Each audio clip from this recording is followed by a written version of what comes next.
Bien. Ahí está grabando, ¿eh? Sí, sí, sí, sí. Sí, pero después hay que prestar atención a que se vuelva a conectar Karina. Karina. Bien. Entonces, esta sería la unidad número 5. Bien, lo que sería aparato osteomuscular. Eh, Hoy vamos a hablar de problemas de la columna, ¿bien? Que sería el centro de nuestra reunión. Como, bueno, estamos Carlos, está Julieta, está, bueno, estoy yo. Después también está Valeria, que ahora está en San Luis, así que no se va a poder conectar. Y en un ratito se va a conectar el invitado de hoy, que se llama Smimo Lucio, que es un traumatólogo y la verdad que trabaja conmigo y bueno, después lo vamos a conocer. Vamos a por ello.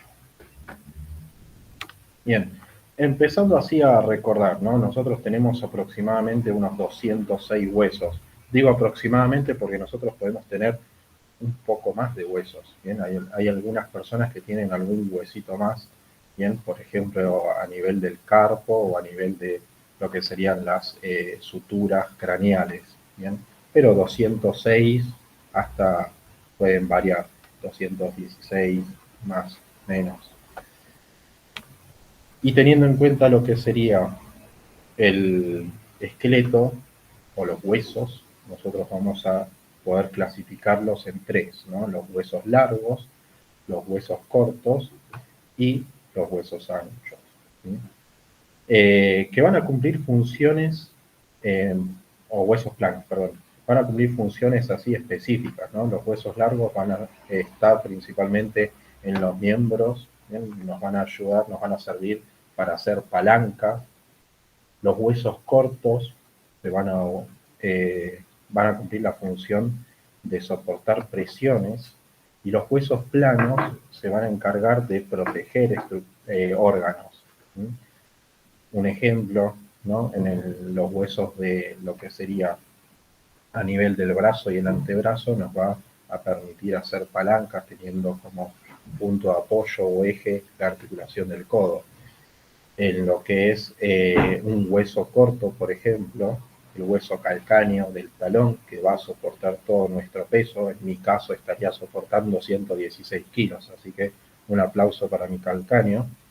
Y un hueso plano, por ejemplo, los huesos de la calota, que van a proteger al encéfalo, ¿no? Nosotros siempre consideramos a los huesos como estructuras inertes. Eh, Siempre que pensamos en, en los huesos, vamos a dibujarlos ya como la última cosa que, por ejemplo, cuando una persona fallece, como la que queda ahí, es esa parte que no tiene vida, pero en realidad tiene mucha vida nuestro, nuestro tejido óseo. ¿Bien? Van a tener células que se van a encargar de ir moldeando continuamente según las exigencias que nosotros les vayamos planteando, ¿no? Por ejemplo, los que entrenan artes marciales, que están continuamente golpeando, por, por ejemplo, esos huesos de las extremidades, ya sea las manos o los pies, se van teniendo microfisuras y después se van volviendo a soldar y se van fortaleciendo. Entonces nuestros huesos están constantemente re, volviendo a rehacerse, ¿no? Eh, También los huesos nos van a permitir, nos van a servir como depósitos de calcio. Entonces, cuando el organismo necesita calcio, ¿sí? Va a tomar de estas estructuras el calcio. Teniendo en cuenta lo que habíamos dicho hace un rato de los tipos de huesos, acá ya empezamos les planteo una particularidad. Nosotros tenemos una estructura que va, entre comillas, podríamos decir, a ocupar los tres tipos de huesos al mismo tiempo, ¿no? Nosotros habíamos dicho que tenemos los huesos largos, los huesos cortos y los huesos planos. En este caso les traigo una vértebra, ¿no? Hay distintos tipos de vértebras, pero este sería como a nivel general. Vamos a tener el cuerpo de la vértebra, que va a servir como un hueso corto para soportar y transmitir presiones. Vamos a tener un arco vertebral que va a estar formado por un pedículo y una lámina, que en este caso va a funcionar como un hueso plano, protegiendo lo que es la médula espinal. Vamos a tener las apófisis espinosas, articulares, transversas, que van a funcionar como palancas, ¿no? O sitios de inserción de músculos. Entonces podríamos decir que una vértebra permite la conjunción de estos tres tipos de huesos. Hay distintos tipos de vértebras, ¿no? A lo largo de toda nuestra columna vamos a tener lo que son las vértebras cervicales, las vértebras torácicas, las vértebras lumbares, las sacras y las coxígeas. Aún así también en las vértebras cervicales podemos destacar lo que sería el atlas y el axis, ¿no? Que serían la primera vértebra cervical, el atlas, la segunda vértebra cervical, el axis, ¿bien? Y la columna vertebral va a dar o va a alojar aparte del sistema nervioso central, ¿bien? El sistema nervioso central va a estar conformado por el encéfalo, ¿bien? Por el tronco del encéfalo, acá tenemos, y después a nivel de lo que es la columna vertebral va a alojar a lo que sería la médula espinal, ¿no? Entonces, toda esta porción del sistema nervioso central se va a alojar dentro, ¿no? de este arco vertebral. Y esta médula espinal va a dar origen a los nervios raquídeos. Estos nervios raquídeos van a salir y después van a inervar distintas regiones del cuerpo y van a pasar a través del agujero de conjunción, ¿no? Entonces tenemos cuerpo vertebral, arco vertebral, en este caso tendríamos el pedículo, entre pedículo de una vértebra y pedículo de la otra vértebra queda el espacio, que sería el agujero de conjunción, por donde van a salir los nervios raquídeos. ¿Bien? En este caso tenemos cuerpo vertebral, pedículo, apófisis articular, ¿sí? Apófisis articular inferior, apófisis articular superior. Vamos a tener en este caso carilla articular, porque esta va a ser una vértebra torácica, porque se va a articular con las costillas. Esta es una apófisis transversa y en este caso acá en diagonal vamos a tener las apófisis espinosas. Una particularidad, teniendo en cuenta que la columna vertebral aloja a la médula espinal, que es del sistema nervioso central, hay un procedimiento que vamos a ver y van a ver, y es bastante común realizar, y es más, yo me animaría a decir, algunas personas de nosotros ya se hicieron este procedimiento, me iba a agregar, pero la verdad que no, que es doloroso, ¿sí? Que es la punción lumbar. Acá hay que tener una consideración, el sistema nervioso central, o sea, la médula espinal va a llegar hasta la altura de lo que sería el lumbar 1 o lumbar 2 aproximadamente, hasta la vértebra lumbar 1 o lumbar 2, y después va a continuar ese canal, pero la continuación sería lo que llamamos la cola de caballo, van a ser nervios, ¿bien? Van a ser terminaciones nerviosas, y esta cola de caballo, que se va a alojar a nivel de lo que sería la columna lumbar, ¿bien? La región lumbar, va a permitir hacer las punciones, sin el riesgo de punzar la médula espinal y provocar alguna lesión. Por eso es muy importante recordar esta particularidad, si bien no es el tema a tratar, pero me pareció muy importante recordarlo, que a nivel de lo que sería la lumbar 1, lumbar 2, es donde termina la médula espinal y después continúa lo que sería la cola de caballo, ¿bien? Que serían otros axones, prolongaciones nerviosas, y donde va a tener bastante cantidad de líquido cefalorraquídeo, que es el objetivo de la punción, ¿no? Entonces se va a punzar, se va a atravesar lo que sería esquivando las apófisis espinosas, se va a llegar a lo que sería el canal medular y ingresar y sacar para analizar el líquido cefalorraquídeo. ¿Bien? Hay que recordar que esas funciones se realizan entre la lumbar 3 y la lumbar 4 aproximadamente. También se miden teniendo en cuenta el hueso, la cresta ilíaca, las crestas ilíacas, ¿no? Se miden a esa altura también. Así que bueno, nada, un detalle así a color como para tener en cuenta.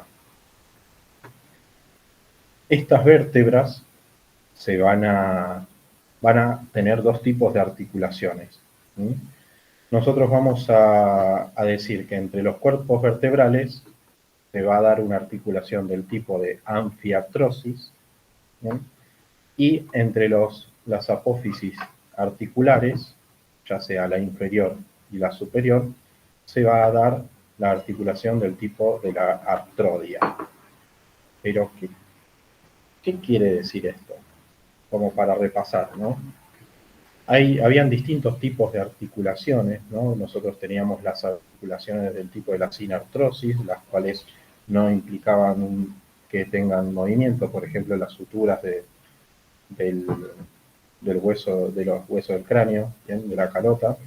Una anfiartrosis, que van a implicar articulaciones con cierto tipo de movimiento y van a tener en el medio un cartílago articular, un disco articular, ¿bien? Que va a permitir cierta movilidad, y las diartrosis, que van a ser esas articulaciones entre estructuras que van a permitir distintos tipos de movimiento, ¿bien? En este caso habíamos dicho que en las vértebras se daban anfiartrosis entre cuerpos vertebrales, o sea, va a haber un movimiento limitado en el medio de estas dos carillas articulares. Se iba a ubicar un disco, ¿no? Un disco cartilaginoso que iba a servir para soportar estas presiones. Y del tipo de las diartrosis tenemos a las artrodias, ¿no? Que van a ser esas articulaciones entre dos carillas planas. ¿Bien? ¿Hasta ahí vamos bien? Entonces tenemos entre dos vértebras dos tipos de articulaciones diferentes.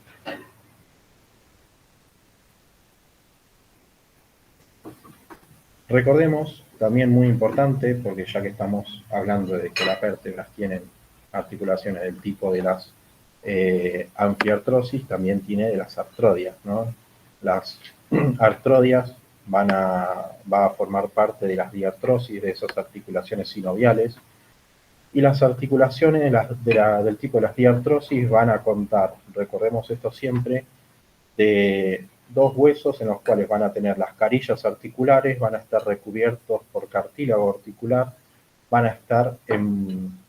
a tener una bolsa sinovial con líquido sinovial dentro, va a haber una cápsula y por fuera también vamos a tener ligamentos, ¿bien? Que van a dar soporte junto con la cápsula a esta articulación. Perdón. Y acá ya empezamos les empiezo a mostrar algunas características de las vértebras, que más o menos ya las fuimos viendo durante la cursada, ¿no? En este caso vamos a ver cómo se van repitiendo, ¿no? Habíamos visto hace un momentito una vértebra dentro de todo, un modelo así bastante general. En este caso vamos a tener una vértebra cervical, en la cual tenemos cuerpo vertebral, arco vertebral, tenemos pedículo, lámina, apófisis espinosa, bífida, vamos a tener también las apófisis transversas. En el caso de las vértebras cervicales va a tener este foramen transverso, estos dos agujeritos, ¿bien? Que va a ser el espacio por donde van a pasar las arterias vertebrales, ¿bien? Para dar irrigación al encéfalo. El otro día vi un video, me voy a ir por las ramas, pero el otro día vi un video en el cual si vos invertís, o sea, vos pones la apófisis espinosa por debajo, no se me ocurrió ponerla ahora en la diapositiva, formaba una carita de sonreír. La verdad que, como para acordarse, ¿no? Los ojos serían los forámenes transversos por donde pasan las arterias vertebrales y el foramen vertebral que sería por donde pasa la médula espinal. Nada, una particularidad. Vértebras torácicas. Acá tenemos cuerpo vertebral, apófisis espinosa, acá ya no es bífida, ¿no? Tenemos apófisis transversas, apófisis articulares, pero las apófisis transversas va a tener esta carilla articular junto con el cuerpo vertebral, en donde se van a articular con las costillas. Entonces las vértebras torácicas van a tener esa característica. Van a tener carillas articulares, tanto las apófisis transversas como el cuerpo vertebral, para articularse con las costillas. Y acá empecemos a destacar el tamaño del foramen vertebral. ¿Bien? Cómo de a poquito va disminuyendo. Vértebra torácica, pasamos una vértebra lumbar. ¿Bien? Acá vemos ya un cuerpo vertebral grande, ¿bien?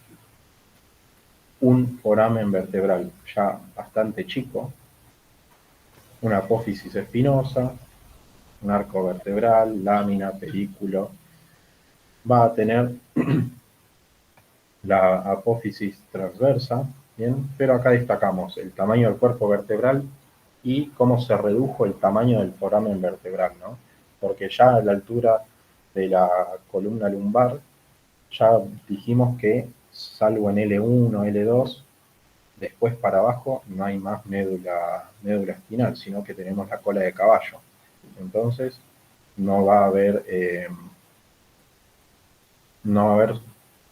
suficiente material del sistema nervioso para ya alojar acá, ¿no? Ya van a empezar a estar los axones de la cola de caballo para después inervar a lo que es el miembro inferior, la pelvis.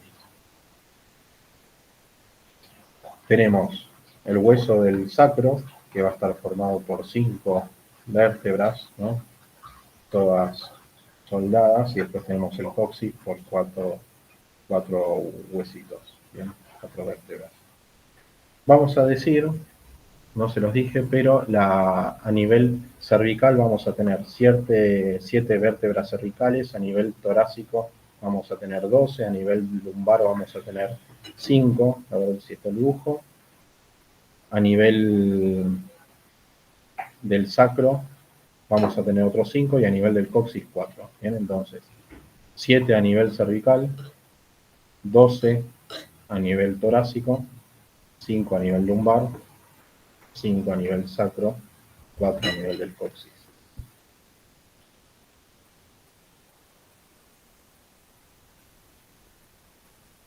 Y nuestra columna va a adoptar determinada forma. Nosotros pensaríamos que la columna debería ser recta, ¿no? Pero va a adoptar curvaturas. ¿Bien? A nivel de la columna cervical vamos a tener una lordosis, ¿no? A nivel de la columna torácica una cifosis, una lordosis en lo que es la columna lumbar y a nivel de la columna sacra o del hueso sacro, una cifosis también. Que son curvaturas que son anatómicamente funcionales. O sea, si hay alguna alteración en esas curvaturas, vamos a tener problemas. También vamos a tener a nivel de lo que sería,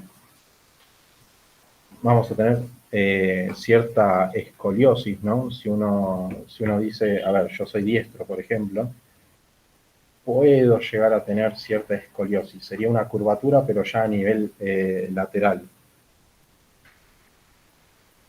¿Vamos bien? Estas vértebras también van a tener ligamentos que van a conectar y van a dar soporte y sostén a estas articulaciones. ¿Sí?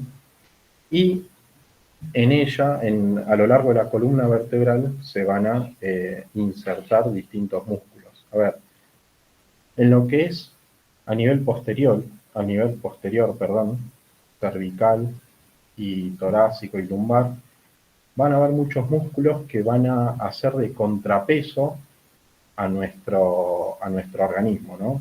Por ejemplo, a nivel de la cabeza, nosotros tenemos todo lo que son el rostro, y si nosotros ubicamos la cabeza en el eje de lo que sería la columna cervical, se iría para adelante, por ejemplo, ¿no? Entonces tenemos muchos músculos que van a dar sostén, van a ser de contrapeso. También van a participar claramente en en los distintos tipos de movimientos, de rotación, ¿no? De hiperextensión, etc. Lo mismo pasa con los músculos de la espalda. A ver, nuestras vísceras tienen cierto peso. Nuestro eje, el eje de nuestro cuerpo y nuestro centro de gravedad está ubicado hacia adelante. Entonces nosotros tendríamos una tendencia a caernos hacia adelante. Bueno, para ello están los músculos que se van a insertar en estas apófisis transversas, apófisis espinosas, que nos van a ayudar a dar sostén y hacer de contrapeso para ese peso extra que tenemos adelante, ¿no? Claramente que también vamos a tener otros músculos que van a participar, por ejemplo, en el movimiento de los miembros superiores, miembros inferiores, para movilizar el torso, ¿sí?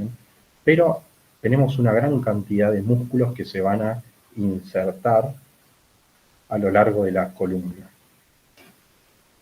¿Hasta ahí vamos bien? Y por ello, teniendo en cuenta estas características, nosotros vamos a analizar hoy algunas problemáticas que se pueden dar teniendo en cuenta esto, ¿no? Que fuimos repasando, ¿sí? De las curvaturas, de las inserciones de los músculos, de los tipos de articulaciones que tenemos en nuestra columna, a lo largo de nuestra columna, de estas anfiartrosis y de estas artrodias. A ver, voy a dejar de compartir pantalla. Por ahí anda Lucio. Ahí está. Buenas tardes. ¿Cómo andas? Tanto tiempo. Buenas tardes. Hola, buenas tardes, ¿cómo te va? A su disposición, profesor doctor. ¿Cómo andás? ¿Todo bien? ¿Se conocen? No, yo por lo menos no sé si... No, ¿cómo? Te decía ¿Cómo vos. los? No, le reflashé, perdón. ¿Qué te iba a decir? Yo te voy a presentar. A ver, yo lo conozco a él del trabajo. Yo trabajo en una guardia, eso se los dije varias veces, y él es un traumatólogo que está de guardia conmigo los fines de semana. ¿Bien? Preséntate vos, porque vos tenés haces muchas más cosas. Una entrada triunfal, pero bueno, está bien, gracias. Bueno, ¿qué tal? Yo soy Lucio Mimo, yo terminé la residencia de traumatología y ortopedia en el Hospital Militar de Campo de Mayo, y actualmente estoy haciendo un fellow. Un fellow significa seguir a alguien para aprender todavía un poco más en una subespecialidad, que yo estoy en lo que es traumatología infantil, en el IADT, el Instituto Argentino de Diagnóstico, ahí acá en Capital Federal.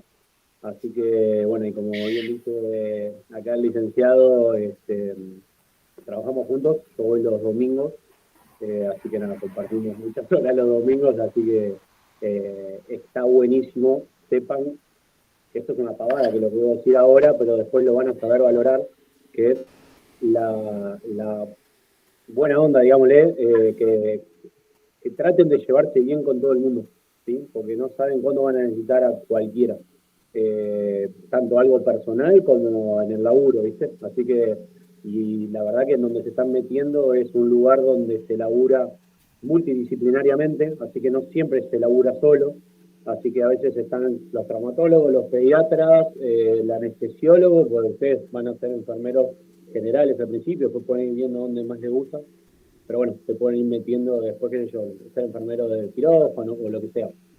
Así que, nada, una pequeña palabrita, Introducción. claro, de introducción. No, pero está bueno porque, a ver, generalmente nosotros hablamos, o sea, en mi caso hablo desde enfermería, pero siempre trabajamos en equipo, ¿no? Y tenemos que ir articulando, ¿no? Con los traumatólogos, por ejemplo vos, con los cirujanos, como Carlos, y kinesiólogos, etcétera, ¿no? La idea de estos webinars también viene de la mano de eso, de empezar a traer a los especialistas con los que vamos a trabajar en realidad, y que son los que los que saben, ¿no? Es que hoy en día la medicina se ha complejizado tanto que es muy difícil abarcar todo. Antes los médicos hacían todo, pero claro, el conocimiento que tenían era bastante limitado.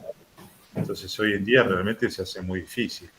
Y hoy en día el concepto es que no hay que saber todo, sino hay que tener el número de teléfono del que sabe. Entonces, si uno tiene alguna duda, algo que no sabe, es preferible preguntar. ¿Sí? Perdón. Por eso hoy te llamamos, Lucio. Bien, comparto Bueno, pantalla, dale. así continuamos.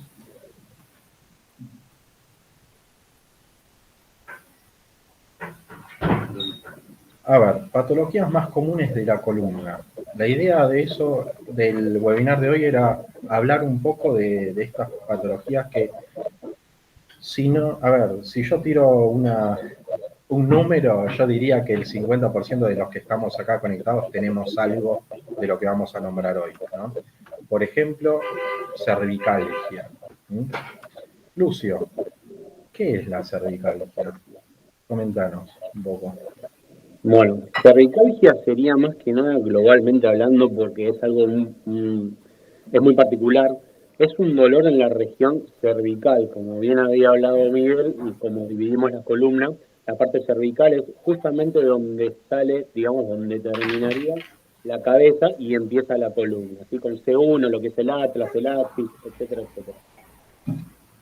Obviamente la columna después es cervical, después viene todo lo que es la parte dorsal, lumbar, etcétera, etcétera. La cervicalgia, como definición, es el dolor en esa región. Puede ser por un montón de causas. Y a eso tenemos que hacer nosotros es aprender, tanto ustedes como nosotros como médicos, como enfermeros, a saber por lo menos un par de diagnósticos diferenciales.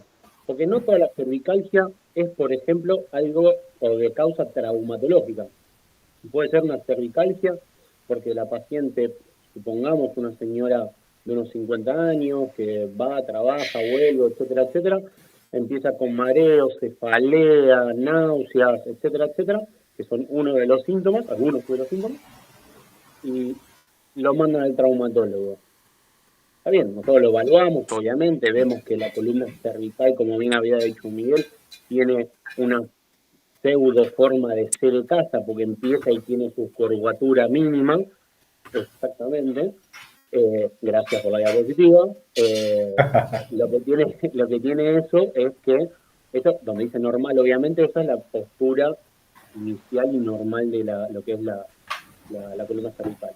Por algunas causas, como te digo, para sacar otras hipótesis, vamos a la traumatológica, ya que estamos acá, porque lo que iba antes era, perdón, que me estoy mareando un toque, era más que nada porque puede ser un problema de oído, puede ser vértigo, puede ser nistagmo, puede ser un montón de otras causas que no estén asociadas a lo traumatológico, pero obviamente los tenemos que ver y aprender con el solo hecho ya de ver al paciente, tocarle la cabeza o los músculos de la espalda y demás, ya ahí más o menos podemos hacer un diagnóstico. Obviamente la primera impresión del paciente es lo más importante y siempre la relación médico-paciente para mí fue lo más importante. Con una buena charla con el paciente uno puede desasnar a veces un poquito por dónde va el tema y listo, uno se queda tranquilo. Pero bueno, muchas veces justamente lo que vemos acá es una radiografía de perfil, ¿sí? Lo que es algo de la cabeza, más que nada lo que es la columna cervical.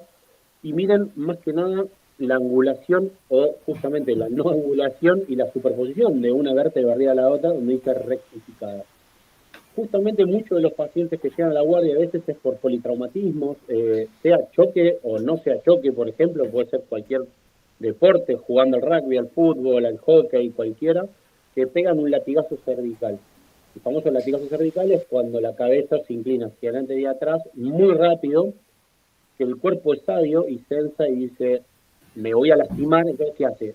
Contrae todos los músculos, todos los músculos. Al contraer todos los músculos, para prevenir una lesión más importante, prefiere sacrificar los músculos antes que se rompa justamente lo que va por dentro de la columna, que es la médula espinal, ¿sí? Y tiene muchas consecuencias esto. Entonces, ¿qué pasa? Al contracturarse todos esos músculos cervicales, lo que tiende a formarse es esa inversión, casi inversión de la columna, que es esa famosa rectificación.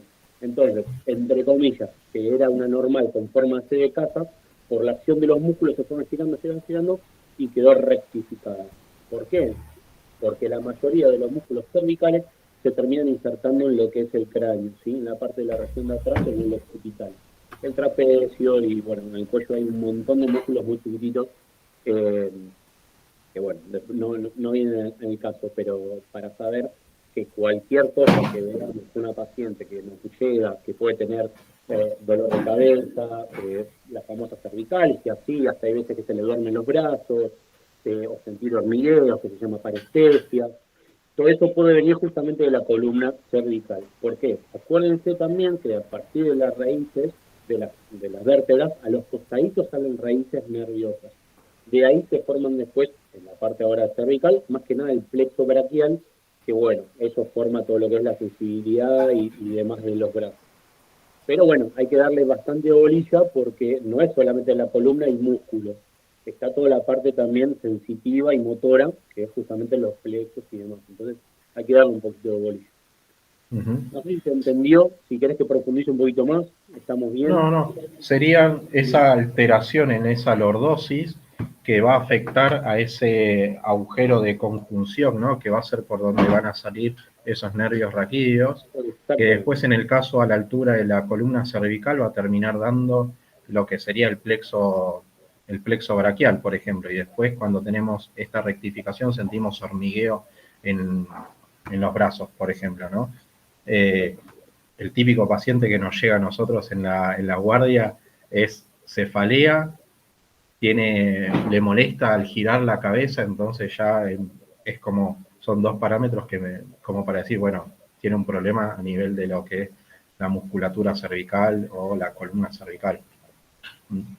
Exactamente. Otra cosa, discúlpame que te interrumpa.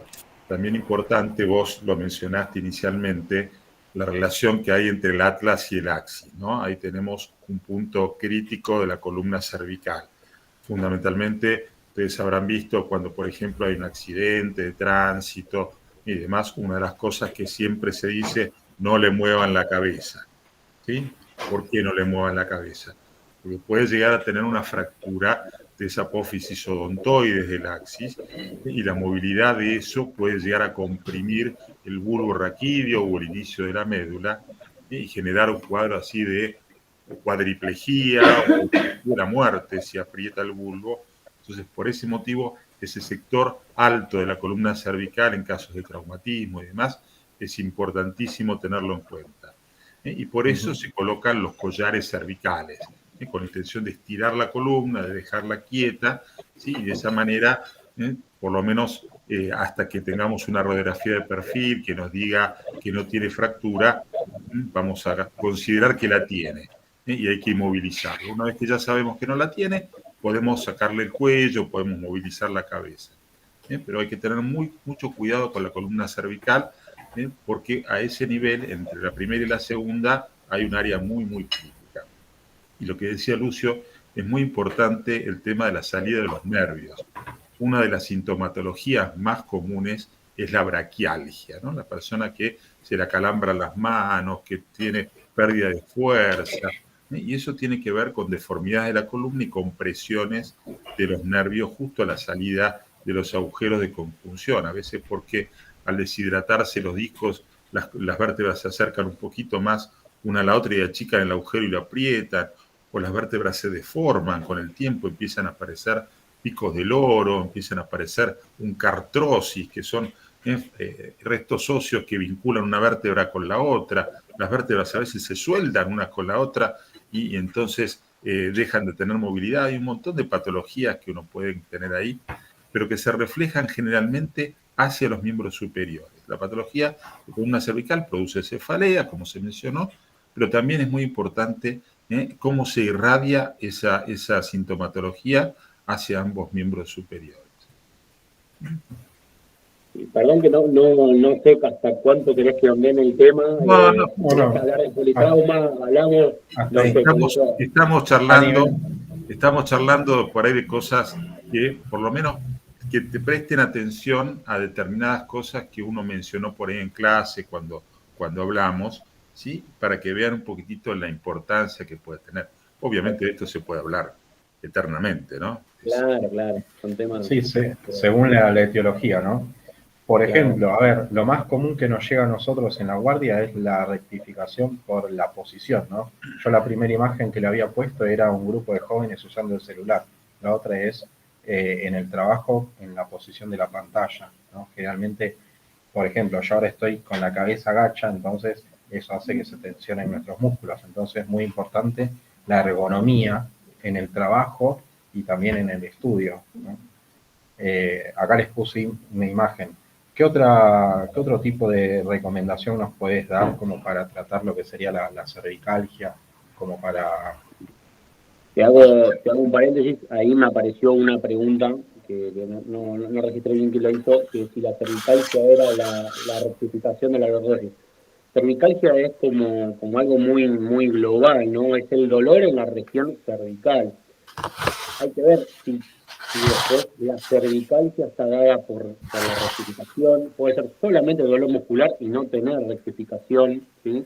Puede ser por un politraumatismo, puede ser por una fractura, puede ser por un montón de cosas.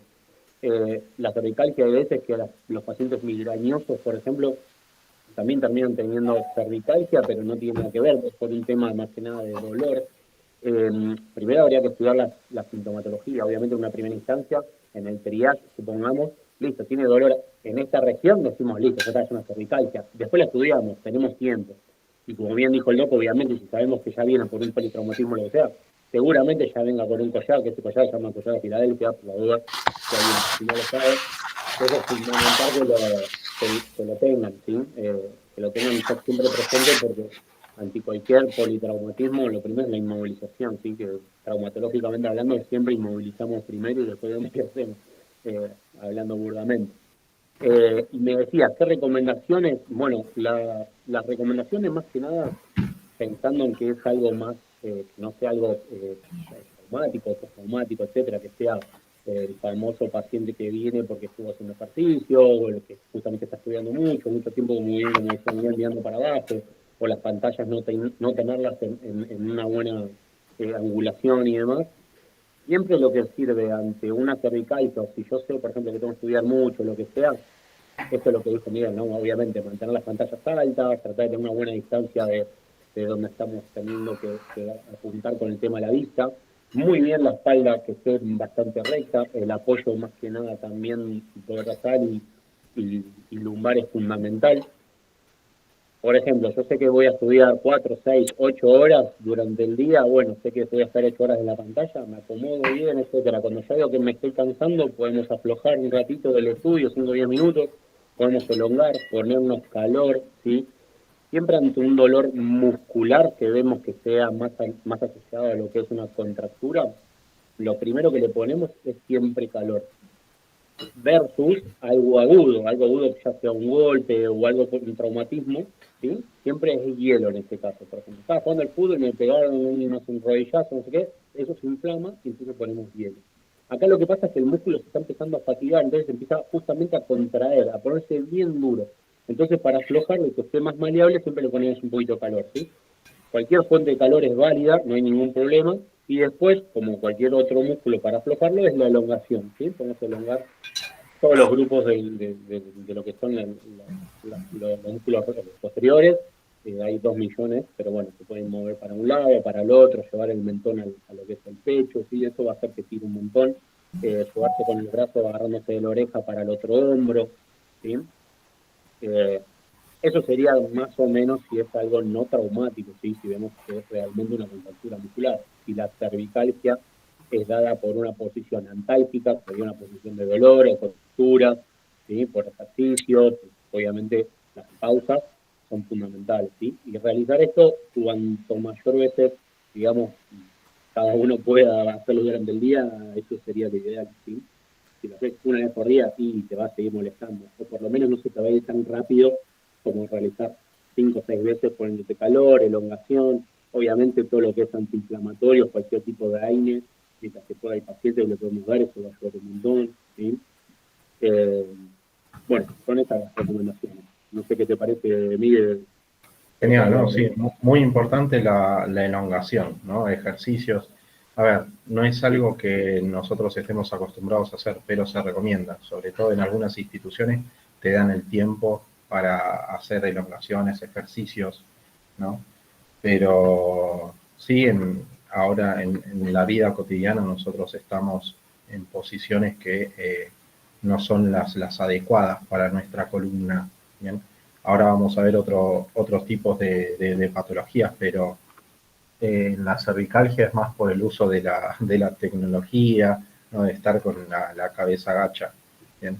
Ahora es mucho más común. Así que, joya. Pasamos a la siguiente, lumbalgias. No sé si te acordás, este domingo tuvimos una señora con una lumbalgia terrible, ¿bien? ¿A qué hace referencia la lumbalgia? Acá ya lo mismo que la cervicalgia, la etiología puede variar, ¿no? ¿Qué podría...? Bueno, es más que nada, como le decía anteriormente a la chica que preguntó, es el dolor localizado en una región, ¿sí? Es como orientarnos a dónde está el dolor. La etiología, como vemos en la parte superior, en lo que es la cervical, va a pasar exactamente lo mismo, ¿sí? Hay que ver si es un chico joven, un atleta de alto rendimiento que se mató en el gimnasio, estuvo corriendo 72 kilómetros y terminó todo contracturado, o fue un traumatismo, una caída, hay que ver un montón de cosas, ¿sí? La columna de este nivel, digamos, no tanto la cervical, sino más que nada en la parte lumbar, también viene asociado a un factor en cuanto al crecimiento, por ejemplo, porque hay veces, ahora que está haciendo traumatología infantil, estoy viendo mucho más, chicos que vienen, chicos jóvenes, chicos de 10, 12 años que vienen con lumbalgia. Y uno dice, pucha, 12 años con lumbalgia, no creo que sea un deportista de crecimiento, que a veces hay, obviamente, pero muchas veces hay muchas otras patologías. Por ejemplo, como bien había hablado anteriormente, lo que es la escoliosis, ¿sí? A veces, lamentablemente, algunas escoliosis, si son un poquito de un grado importante, suelen molestar, ¿sí? Una lumbalgia tolerable. Después tenemos lo mismo que en la cervicalgia, por un tema de si la columna se empieza a desviar un poquitito, también están las raíces nerviosas que estuvimos hablando, y eso puede molestar, y puede formar o más que nada molestar un tema de la radiculopatía, seguiría ahí, o directamente el famoso me agarró el ciático, también te dicen, o creo que tengo una hernia, ¿sí? Muy bien, ahí va la diapo. Si queremos asociar el dolor lumbar con una hernia, no está muy bien que digamos. ¿Por qué? Porque el dolor de una protrusión, porque la hernia es una protrusión del disco, ¿sí? Como bien habíamos... Volvemos un toque a la diapo anterior, que estaba justo ahí lo de la hernia. Como ven, es un saco, ¿sí? El saco es el disco, y a veces se rompe por algún movimiento, lo que sea. Entonces, ¿eso qué hace? Comprime justamente la raíz de los nervios que pasan por ahí. Y eso es lo que genera el dolor. Se genera la ciatalgia, ¿sí? La lumbociatalgia, y hay que ver a qué nivel está afectando, y es obviamente todas las lumbares, de la L1 hasta la L5, depende del nivel, depende obviamente lo que le afecta a cada uno. La más común es la típica, la ciatalgia, la ciatalgia, digamos, que la agarra desde la nalga, que la recorre. ¿Por qué la nalga? Porque no es un nervio que vaya para adelante. El nervio ciático es todo posterior, digamos, va por la nalga, pasa por el muslo por atrás, llega hasta el hueso popliteo, que es la parte de atrás de la rodilla, y obviamente va hasta el pie. Hay algunos pacientes que realmente vienen con una ciatalgia de tiempo de evolución que puede sentir dolores en el pie, hormigueos, molestias, etcétera. En estos casos, obviamente hay que ver el grado de lesión, hay que ver si hay una lesión aguda, hay que ver si eso ya más o menos lo venía trayendo el paciente, ¿sí? Si hablamos más que nada de una hernia, lo que hay que hacer en este momento es siempre enfriar el cuadro. Listo, le damos un poquito más de inmovilización al paciente, que no esté yendo y viniendo, si es una señora grande, porque por lo general esto suele pasar en personas un poquito más grandes, justamente porque los discos están más secos, ¿sí? Se rompen un poquito más fáciles, con deportistas de alto rendimiento, en el sentido que entrenan muchas veces por semana, puede pasar. Entonces ahí lo que hacemos es, bueno, frenen un poquito, bajamos un poquito la intensidad, obviamente el calor local lo podemos aplicar, en este caso no hay ningún problema, ante cualquier lumbalgia, cerrémonos que es un dolor local, así que es muscular, barra, en este caso sería más que nada nervioso, le podemos dar algún corticoide si es que estamos en la guardia, porque para los dolores más que nada neurálgicos, que son de los nervios, el corticoide funciona muy bien, ¿sí? Además de todo lo que son los así que bueno, eso sería lo ideal como para arrancar, obviamente, ¿no?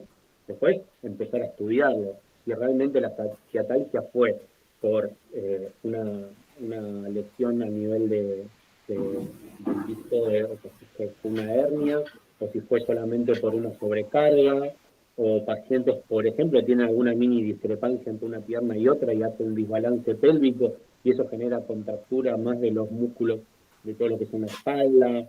Hay que ver realmente la etiología, ¿sí? Ahí actuaríamos nosotros como parte de médico, de ver, bueno, pedimos una resonancia, ¿sí? Vemos, estudiamos, si realmente en 1 o 2 días después del calor, antiinflamatorio, reposo, elongación, obviamente, esas cositas son fundamentales.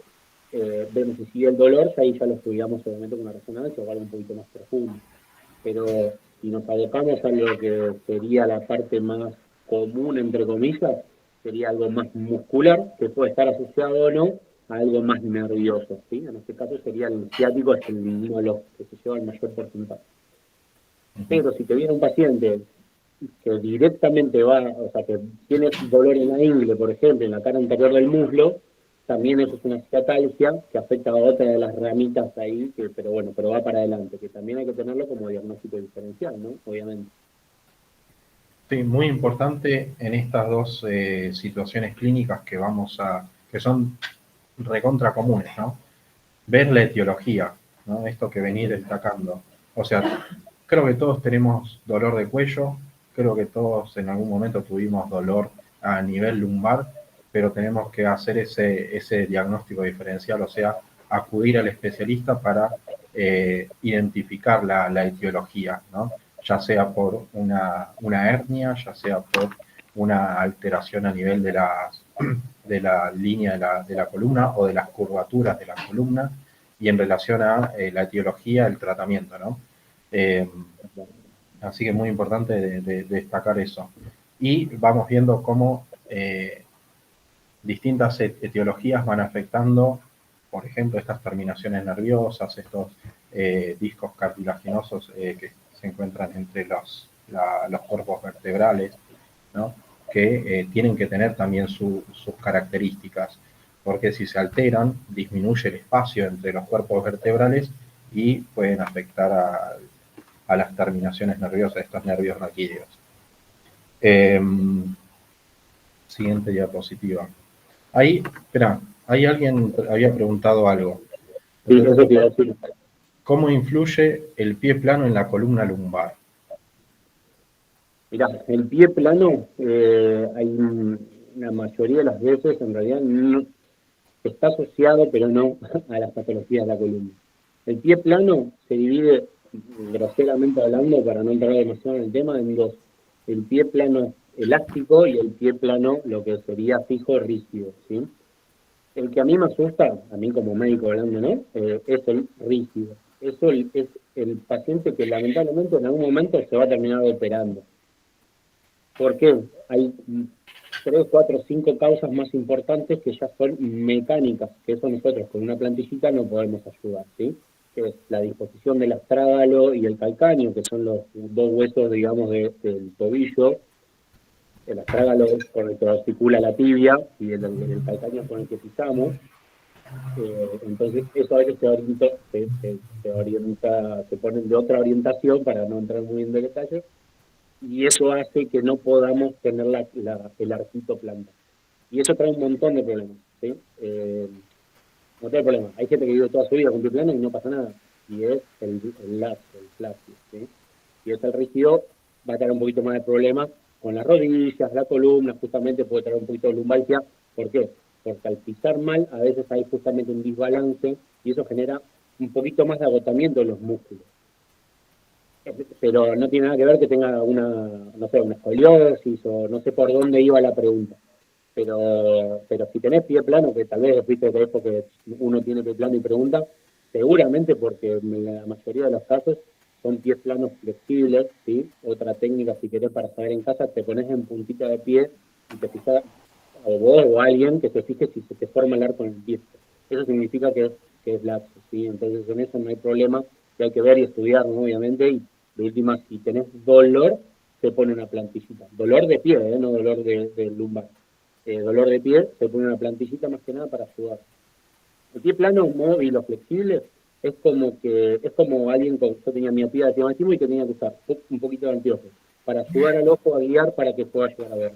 Lo mismo es con el pie. Necesita esa guía para poder tratar de pisar un poquito mejor y no tener dolor. Como te digo, si no tiene dolor, no se hace nada, no hay ningún problema. Obviamente, si se puede poner una plantillita, mejoraría el dolor, los síntomas, etcétera, no hay ningún problema. Pero bueno, habría que estudiarlo en realidad. Pero quedate tranquilo que el pie plano, por lo general, no tiene tanta relación con un tema de columna. Sí en los chicos, si los chicos vienen un chiquito con un pie plano flexible, pero vemos que va creciendo y ya la columna no empieza a enderezarse, digamos, empieza a chanflearse un poquito con una escoliosis o algo, ahí, por ejemplo, tenés que poner una cuña o algo, que sería una plantillita con un realce chiquitito, para ir compensando, para que los chicos cuando van pegando el estirón, todavía tienen esa opción para poder decir, bueno, los espero y vemos qué onda. Pero bueno, como te digo, hay que ver cada caso porque no todos somos iguales, ¿viste? Desviación en la columna. Sí, obviamente, la cadera, en realidad la pelvis supongo que querrá decir, la cadera es solamente la articulación del fémur con el acetábulo, lo que digamos es esta parte de la pelvis. Supongo que quiere decir que la pelvis está chanfleada. Si la pelvis está chanfleada, sí, porque es como la base. ¿Sí? Acuérdense que de ahí nace todo. Si ya la base está media torcida, la columna no va a salir muy derecha que digamos. Por eso hay un montón de otro tomo de los libros que es el famoso desbalance pélvico, que hay que estudiarlo y ver por qué son las causas. Si es por algo anatómico, si es por algo más muscular, o solamente es la actitud del paciente. Muchos pacientes, yo ahora estoy haciendo infantil, veo que los chicos están como así con un hombro más arriba, más abajo, no sé qué, pero es la actitud que le ponen. Porque le pedís una radiografía, está perfecto, pero es ellos como la famosa actitud de pachorra, bueno, literalmente es así. Están así como de ganado, no sé qué, y a veces es eso, vos pensás, este tiene una escoliosis o una cifosis o lordosis, y no, es la actitud. Así que por eso hay que estudiar obviamente cada caso. Pero bueno, no sé si respondí la respuesta. Sí, en ambas situaciones creo que esas alteraciones morfológicas terminan haciendo que los músculos intenten compensar, entonces trabajen de mal, ¿no? O en demasía, y en algún momento llegan o a fatigarse o a deformar otras estructuras, ¿no? Por eso la típica de uno pisa mal y le afecta la rodilla, después sigue pisando mal y después va afectando a la región de la pelvis, de la cadera, ¿no? Y después va a tener esta lumbalgia. Por eso es muy distinto el pie plano en infantil que en el adulto. Si un paciente de 40 años tuvo pie plano toda su vida y ahora le ve la cintura, y negro, tal vez porque te sentaste mal o porque tiene mucho ejercicio. Tal vez no es darle toda la causa al pie plano, ¿no? Obviamente. No, sí. Hay que ver cada caso, ¿no? Otra situación te planteo y la última, ya como para ir cerrando. Escoliosis, que también es una situación bastante común.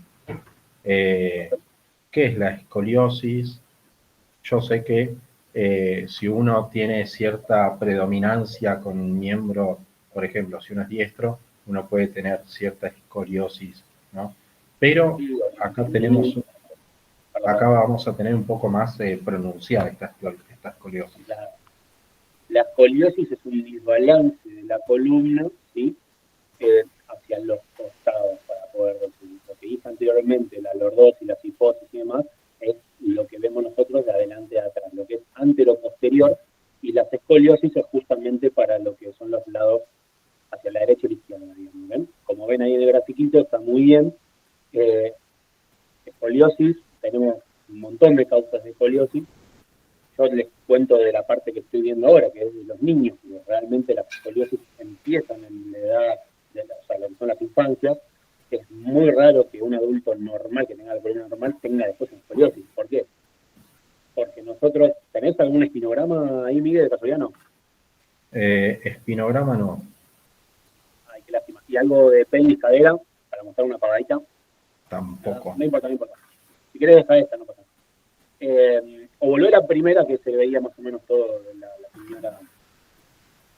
¿Por qué? Porque nosotros cuando crecemos, ¿sí? Nosotros los médicos, traumatólogos que ven a gente de más chiquita que son los niños, se empiezan a hacer los controles en las etapas de crecimiento. Justamente ¿por qué? Porque puede pasar lo que les pasó a esta señora, que es la famosa escoliosis.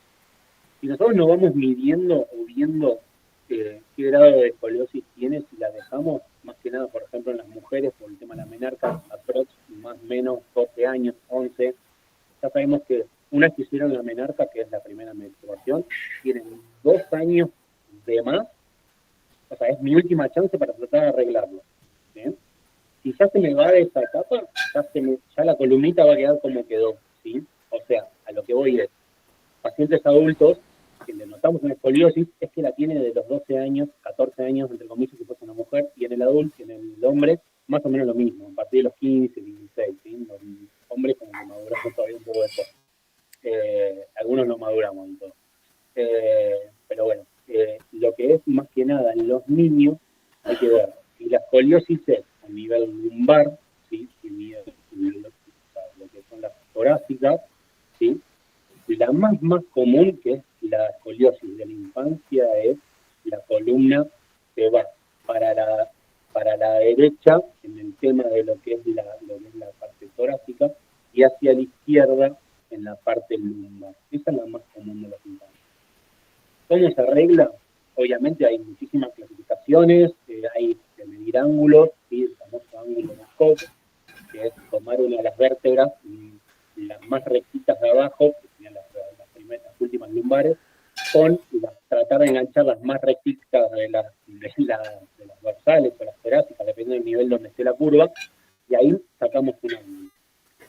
Más o menos 30-35 grados lumbar se banca la columna. O sea, para 30 grados es un montón, ¿sí? Ahora no tengo acá un goniómetro para mostrarles, pero bueno, 30 grados, dibújenlo en una hoja, es un montón, ¿sí? La columna, o sea, es una buena protrusión.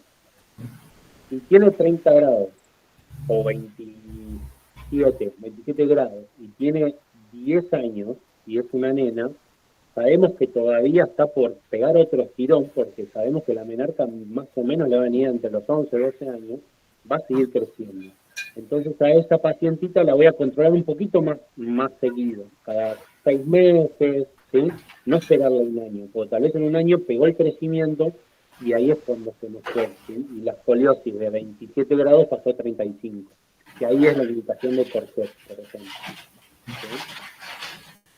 ¿Sí? Más o menos, sí. ¿Cómo lo detectamos así de manera rápida? A mí se me viene la imagen de del típico preocupacional, en la cual a uno lo hacen agacharse con las manos hacia abajo. ¿Sí? ¿Y qué tiene que mirar? Nosotros lo que vamos a hacer es decirle al paciente que sin doblar las rodillas, trate de llegar, si llega genial y si no, no, porque mucha gente por temperaturas y demás no llega, o que deje los brazos flojos y se vaya para adelante, ¿sí?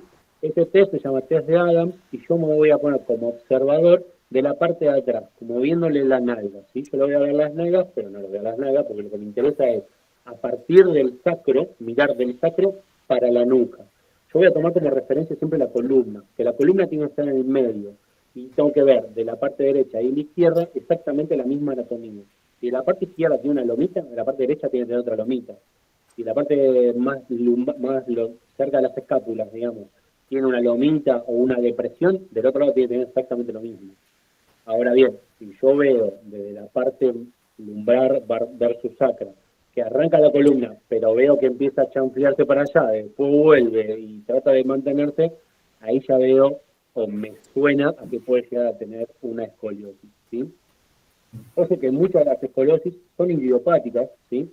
O sea que no se hacen nada porque recién están empezando. O son unas angulaciones muy chiquitas que la tuvieron toda su vida y tal vez ahora que se saca una radiografía de tórax, un adulto de los 30 o 40 años, ven que está un poquito chanfleada la columna. Decís, ah, mira, tenía una escoliosis. ¿Sí? Es bastante normal en este caso. Ahí está mi hija saliendo. Hola, Gus. Estoy dando clases para... entonces, lo que primero tenemos que hacer es tratar de agarrarlo lo antes posible, ¿sí? Cuanto antes los agarremos, como todo en la medicina, siempre es mucho mejor. Más que nada para ir corrigiendo, no se puede hacer mucho. Obviamente las que ya son de grados muy altos, con pacientes neurológicos, etcétera, lamentablemente va a llegar al grado de que digamos, bueno, listo, tenemos que operar y tratar de poner unas barras y demás para tratar de enderezar la columna.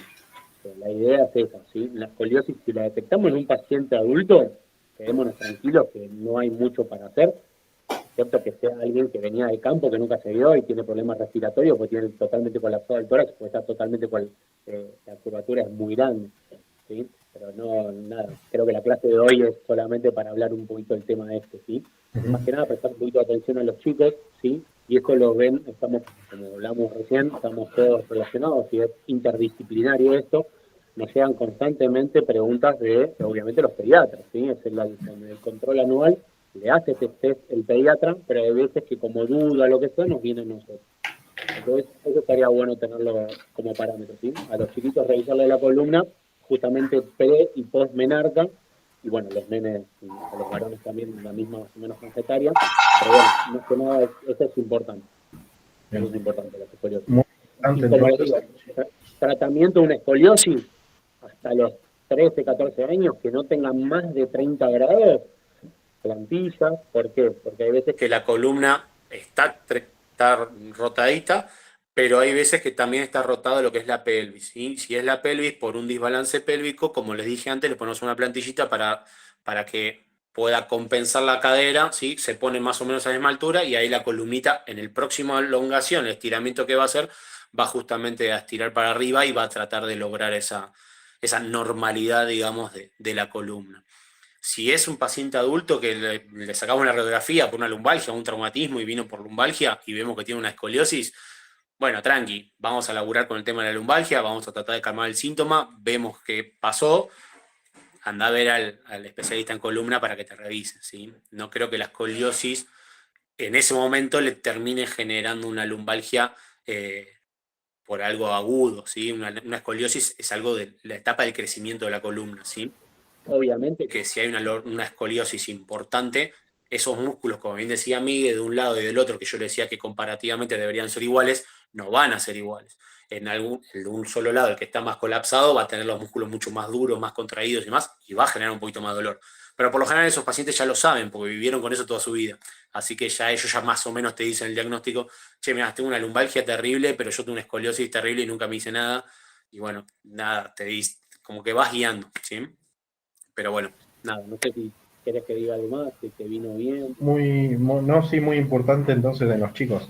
También puede ser que uno tenga que mirar o uno se para recto y mira a la altura de los hombros, también el espacio entre las crestas ilíacas y el Eso se llama triángulo de la talla. Bueno, si querés me hubiese dicho que daba toda la clase de infantil. No, pero está muy bueno de destacar la importancia de detectarlo en los chicos, ¿no? Claramente que en mí, yo que ya tengo 30 años, no serviría, pero sí en los chicos porque después los va a condicionar a problemas, sí. Entonces mejor prevenir, ¿no? Muy importante la prevención en ese caso. En la detección, digamos, lo que es el niño sano, entre comillas, que viene por primera vez a consultorio y más, hace un chequeo general, obvio, es eso, ¿sí? Es eso, ver, como dijimos, el test de Adams, lo que vemos después es el famoso triángulo de la talla, que el chiquito se para recto con los dos pies apuntando al mismo lado, bien siempre paralelos los pies, sin pantalones, o sea, en ropa interior para poder tener una buena visualización de todo. Y lo que vemos es eso, vemos las crestas ilíacas, que es el huesito que tenemos todos en la parte de adelante y en los costaditos, se le toca, ¿sí? Y se le pone una mano de un lado y de otro, y ahí vemos si hay alguna asimetría, ¿sí? O a simple vista podemos ver hasta a veces los pliegues de la piel, ¿sí? Vemos también lo que son las escápulas, ¿sí? Vemos que estén exactamente al mismo nivel, ¿sí? Las puntitas de las escápulas atrás que estén al mismo nivel, y después los hombros, ¿sí? Vemos que también los hombros están al mismo nivel. Muchas veces por el tema de la posición, esta que dijimos de pachorra, además los chicos no vienen con un hombro ampliado o algo por el estilo, y uy, pucha, tienen algo, pero la mayoría de las veces pedimos justamente eso quería decirles, un espinograma, ¿sí? Que es la radiografía de toda la columna, ¿sí? Frente y perfil se pide para justamente ver todos los sistemas, no solamente la escoliosis, que era el movimiento de los costaditos, sino hacia adelante y hacia atrás de la columna, para quedarnos tranquilos, ¿no? Obviamente, pero bueno, uno ya en la inspección, palpación y después en los movimientos que le realiza el paciente ya se queda tranquilo porque está en una posición a veces antálgica o no, o realmente tenía algún problemita en algún lado. Después lo que hacemos también, o sea, si querés, y esto es extra, acostamos al paciente, ¿sí? Lo que agarramos, las piernitas, que se quede obviamente boca arriba al paciente, lo hacemos poner flojas las piernas, y uno lo que hace es agarrar lo que es la rótula son en las rodillas son las dos tapitas, para hablar mal y pronto, y eso se lo sujetamos con una mano, ¿sí? Por ejemplo, yo le evalúo la pierna derecha, y le estoy tapando, le estoy agarrando con mi mano izquierda la tapita, apuntando al cielo, y con mi mano derecha lo que voy a hacer es llevarle el pie a 90 grados del tobillo para que su dedo gordo y el segundo dedo también apunten para arriba. Y más o menos coinciden la rodilla y los deditos que apunten para arriba, eso me dice que no tiene un deseje de las piernas. Ahora bien, yo tengo la rótula apunta para arriba, agarro el pie, se lo pongo 90 grados y me queda el piecito así como mirando para Narnia, ahí ya tenemos un problema, más que nada en lo que sería la tibia, ¿sí? Porque eso no sería la cadera, ¿sí? Hay un montón de cosas en el examen físico del niño, pero bueno, eso es lo que también vemos, que no haya rotaciones en las piernitas, que eso después puede ser que nos traiga problemas de espalda también, ¿sí? Pero bueno, nada, no sé si algún Genial, genial. No, sí, no, muy bueno. La detección precoz, en el caso de la escoliosis, en el caso de las cervicalgias, lumbalgias, prevenir, ¿no? Haciendo elongaciones, ejercicios, para fortalecer los músculos, fortalecer los ligamentos, estirar sobre todo, ¿no? Para aumentar el espacio entre cuerpos vertebrales, ¿bien? La buena nutrición para disminuir lo que sería el desgaste y fortalecer la estructura de estos discos cartilaginosos, y siempre hacer, en caso de que tengamos algún tipo de lumbalgia o cervicalgia, ¿no? O ciatalgia, la consulta con el especialista para terminar de identificar la etiología, ¿no? Porque puede ser bastante variada. Puede ser desde la posición, una mala posición por estar constantemente mirando el celular, o puede ser ya por un accidente de tránsito que tuve ayer, por ejemplo, ¿no? Un latigazo cervical, ejemplo, ¿no? Mínimo. Así que, nada, ahí habían levantado antes alguien la mano, no sé si alguien quiere hacer alguna pregunta. Sí, yo, Vanina, ¿cómo están? Buenas tardes. Sí, bueno, a mi hija le diagnosticaron a los 20 años escoliosis leve, pero sí, tenía problemas cervicales, empezó con problemas en la cervical y en la parte lumbar también, y bueno, le mandaron unas plantillas, como bien decía el traumatólogo, además de una espinografía, y le mandaron a hacer ejercicios de pilates y ejercicios para fortalecer los músculos de la espalda y fortalecer las articulaciones con colágeno hidrolizado. Obviamente que tuvo que cambiar su alimentación también, así que, pero yo nunca me di cuenta, y bueno, justamente yo la acompañé a su especialista de columna y le hizo justamente el test de Adam, que sí, me dijo, vení, ponete atrás mío y fíjate cómo se le desvía la columna, y fue impresionante. Y sí, lo que sí pude notar, al menos esa vez, es que mi hija tenía un hombro más caído que el otro, el derecho más que el izquierdo, y bueno, era como, estaba a la vista, pero yo nunca lo vi, nunca lo detecté, porque el traumatólogo, uno piensa que la postura que toman los adolescentes es así, de pachorra, de estar mal sentados. Pero bueno, sí, está bueno aconsejar a las madres que tengan en cuenta las posiciones de sus hijos y que antes de los 12 años se le haga una vez al año esta revisación de traumatólogo, ¿no? Es importante. Sí. Y te cuento algo, una pagadita nada más, que como decía Miguel, obviamente todo el tema de lo que es ejercicio, elongación, alimentación, todo eso es fundamental, porque nosotros somos una máquina que somos animales, o sea, nacemos, crecemos, nos reproducimos algunos y terminamos muriendo, o sea, cuanto mejor podamos llevar la calidad de vida, mucho mejor, porque realmente todo lo que vamos comiendo y lo que vamos elongando, vamos haciendo ejercicios y demás, es fundamental. Yo tengo un montón hasta de compañeros por deporte y demás que ahora a los 30 y pico, 40 años están detonados porque hicieron deporte de alto impacto y están tronados y hay otros que lo llevaron mucho mejor. Entonces, decir, bueno, no sé, cuando yo era chico me pasaba que, por ejemplo, no sé, hacíamos abdominales, lo que sea, pero nunca le daba bolilla a lo que son los espinales. Y hoy en día, entendiendo un poco más la anatomía, decís, pucha, tengo que hacer, no sé, hago la misma cantidad de abdominales, tengo que hacer la misma cantidad de espinales. ¿Por qué? Porque justamente los agonistas y antagonistas, todo lo que es lo que le decimos, lo que es la cadena posterior, es fundamental hoy en día. Y lo que estamos viendo en el consultorio infantil es que muchos chicos con 8, 9, 10, 12 años, 15 ni hablar, tienen muchos acortado lo que es cadena posterior, porque hacen mucho deporte, pero no elongan, y no elongan la parte de atrás, que justamente eso lo que nos ayuda es a hacer más que nada la extensión del tronco, etcétera, etcétera, para tener una buena técnica de carrera, lo que sea. Entonces, hasta deportivamente hablando, nos modifica también eso. Pero bueno, nada, era un ítem nomás para charlarlo.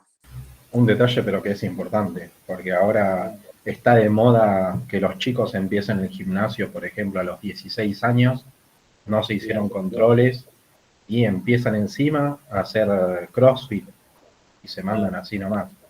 Y todavía lo que es la columna, ¿no? Porque es el tema de hoy, pero hay muchas otras estructuras que están en desarrollo, en crecimiento y se van a predisponer a lesiones que a esa edad, a ninguna edad no da, pero a esa edad menos todavía, que son prevenibles. ¿Alguna pregunta? O sea, en realidad creo que nosotros podríamos haber hablado de muchas etiologías, muchos temas, pero trajimos hoy así tres, 4 puntos bastante comunes que siempre se van a poder, nosotros hablamos siempre de la prevención, ¿no? Entonces, las podemos prevenir.